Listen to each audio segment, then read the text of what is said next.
इस वीडियो में हम जानेंगे कि ईरान ने भारत को दबे शब्दों में कौन सी चीज के लिए वार्निंग दी है। आइरिस देना फ्रिगेट के बाद इंडियन ओशन में अमेरिका का अगला टारगेट क्या है। इसके अलावा भी देश दुनिया से संबंधित कई सारी ब्रेकिंग न्यूज आ रही हैं। अगर आप जियोपॉलिटिक्स, वर्ल्ड न्यूज या फिर इंटरनेशनल रिलेशंस में रुचि रखते हैं या फिर करंट अफेयर्स के स्टूडेंट हैं तो हमने आपके लिए छांट कर बेहद इंपॉर्टेंट और टॉप न्यूज कवर की है, इसलिए इस वीडियो को एंड तक देखिएगा। सबसे पहले हम बात करते हैं ईरान के मिलिट्री टैंकर शिप बुशीर के बारे में। पिछले कल हमने डिस्कस किया था कि कैसे अमेरिका ने अपनी सबमरीन से ईरान के आइरिस देना फ्रिगेट के ऊपर हमला किया था, जिसके ऊपर 180 के करीब सेलर सवार थे।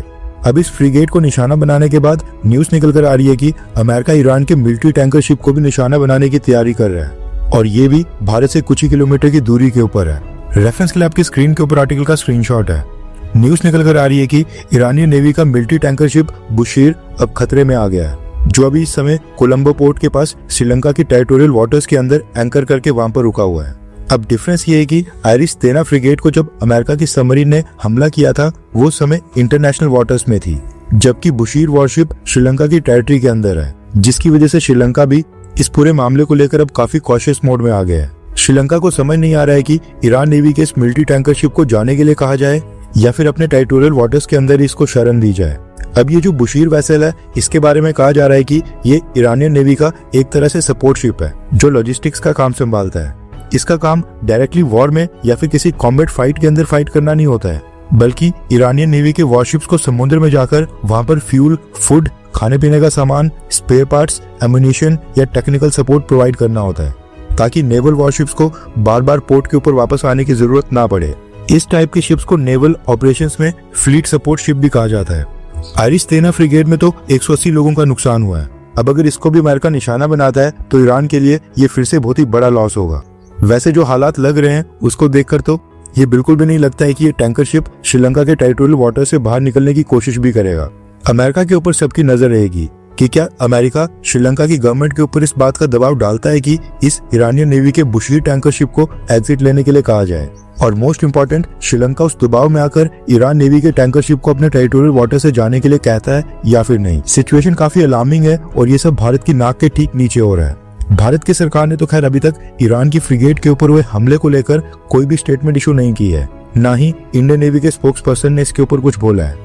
अमेरिका ने जो आइरिस देना फ्रिगेट के ऊपर हमला किया है उसको लेकर भारत के ओपोजिशन पार्टीज लगातार सरकार से मांग कर रही हैं कि भारत की सरकार को एक स्टेटमेंट इशू करके इस हमले का विरोध करना चाहिए, क्योंकि ये शिप भारत के इन्विटेशन के ऊपर भारत आया था, यानी कि भारत का गेस्ट था।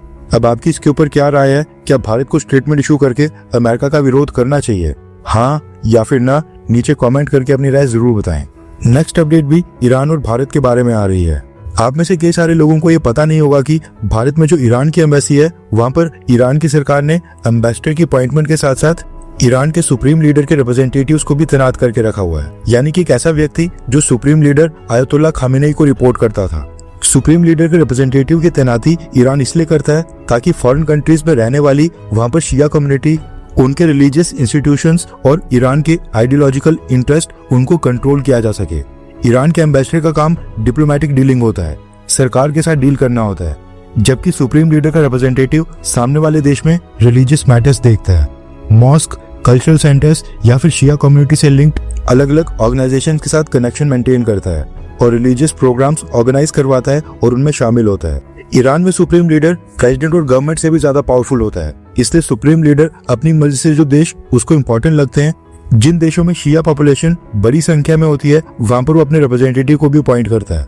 और सेम इसी तरह से आयतुल्लाह खामेनेई ने भारत में भी अपना एक रिप्रेजेंटेटिव अपॉइंट किया हुआ है, जो भारत में शिया कम्युनिटी के टॉप रिलीजियस लीडर्स और उलेमा के साथ कोऑर्डिनेट करता था, रिलीजियस गाइडेंस देता है और शिया कम्युनिटी के अलग अलग प्रोग्राम्स में शामिल होता है। भारत में इस पोस्ट के ऊपर आयतुल्लाह खामेनेई ने डॉक्टर अब्दुल माजिद हकीम इलाही को अपॉइंट किया है और ये डायरेक्ट खामेनेई को रिपोर्ट करते थे। पहले तो खैर ये भी भारत में साइलेंट होकर काम किया करते थे, लेकिन अब आयतुल्लाह खामेनेई की हत्या के बाद ये भी मेन स्ट्रीम मीडिया में आ गए हैं और भारत की शिया कम्युनिटी, मुस्लिम इंस्टीट्यूशंस और भारत की पॉलिटिकल पार्टी से सपोर्ट हासिल करने की कोशिश कर रहे हैं, ताकि भारत की सरकार की तरफ से भी ईरान के समर्थन में सपोर्ट मोबिलाइज किया जाए।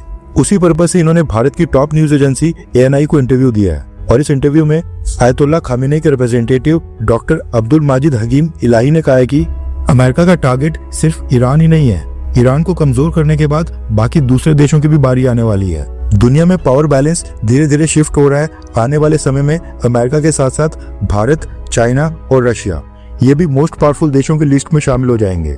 लेकिन अमेरिका किसी भी देश को अपने बराबर का इक्वल पार्टनर बिल्कुल नहीं बनाना चाहता है। अमेरिका नहीं चाहता है कि भारत या फिर चाइना उसके बराबर पावरफुल बन जाए, इसलिए वो ऐसे कॉन्फ्लिक्ट्स और वॉर्स को भड़काता है ताकि ग्लोबल पावर बैलेंस हमेशा ही उसके हक में रहे और चेंज ना हो और अमेरिका की डोमिनेंस बनी रहे।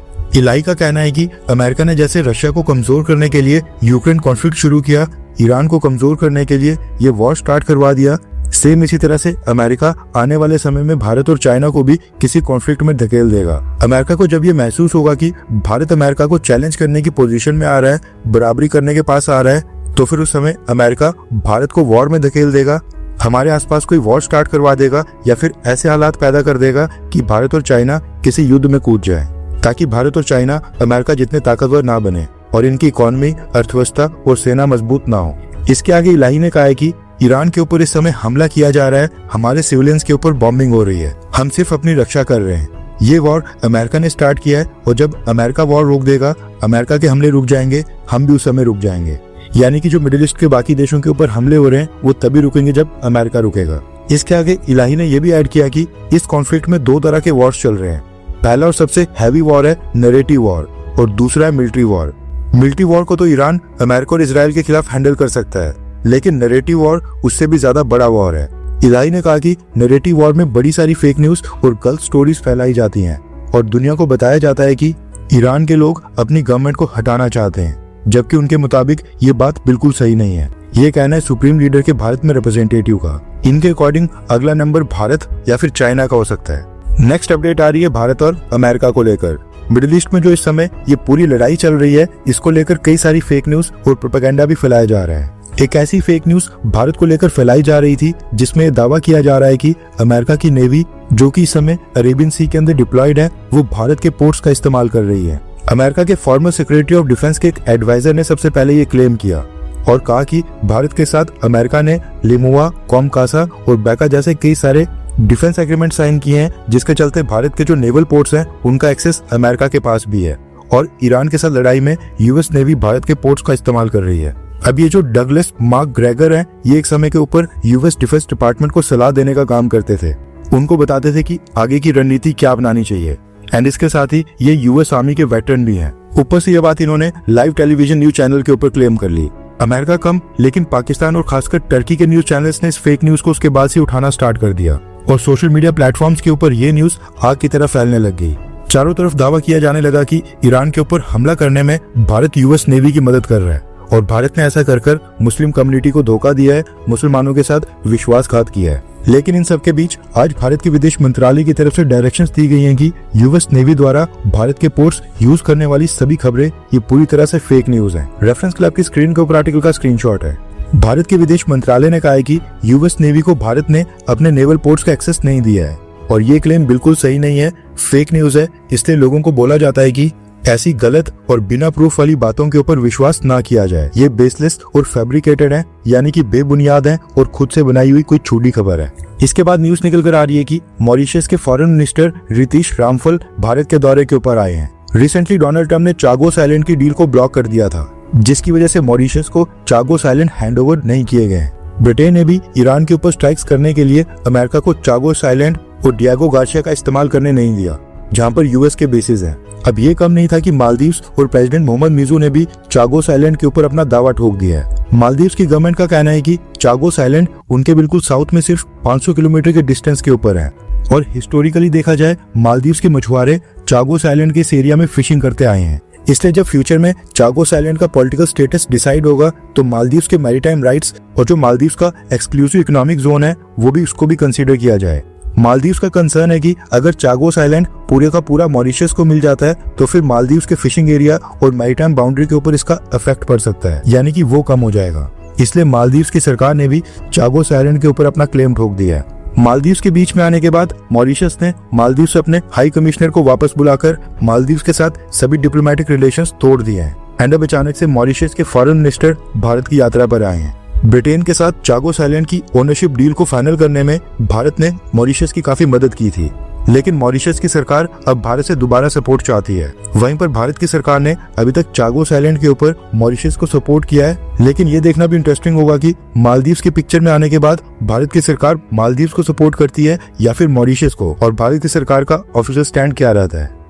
हर 24 घंटे के अंदर जियोपॉलिटिक्स में बड़े फेरबदलाव और उलटफेर हो रहे हैं और भारत के लिए नए चैलेंजेस आ रहे हैं। कोई देश अपने फैसले से पलट रहा है तो कोई देश ब्लैकमेलिंग के ऊपर उतर आया है। सभी देश एक दूसरे को नीचे लगाने की कोशिश कर रहे हैं। इन सब के बीच हमारा भारत किसी भी देश से पीछे न रह जाए, इसके लिए मोदी सरकार लगातार कोशिशें कर रही है। एंड भारत की foreign policy, defence news, economy और ग्लोबल अफेयर्स का सही एनालिसिस हमारे चैनल इंडियन अफेयर्स का मिशन है, और ये मिशन आपके सपोर्ट के बिना अधूरा है। इंडियन अफेयर्स हिंदी के ऊपर हम सभी फैक्ट्स और डेटा बिल्कुल सरल भाषा में एनालाइज करते हैं, बिना किसी एजेंडा के।